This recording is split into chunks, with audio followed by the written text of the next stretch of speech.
How to stop folder sharing in Dropbox. So let me go ahead and open up one of my folders right here. Let's do test one. Okay. Now right here next to test one, the name basically, you'll see this settings cog icon. Click on that. And then you want to scroll down and open up this setting that says manage permissions. Okay. Now you'll see two links that I had. I had a link for editing where basically anyone with this link can edit, and another link where anyone with this link can view.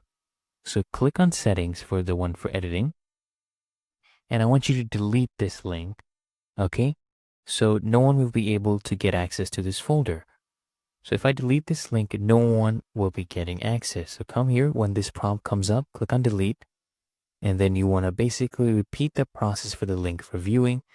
Come here, click on delete link, click on delete, and now no one will be able to get access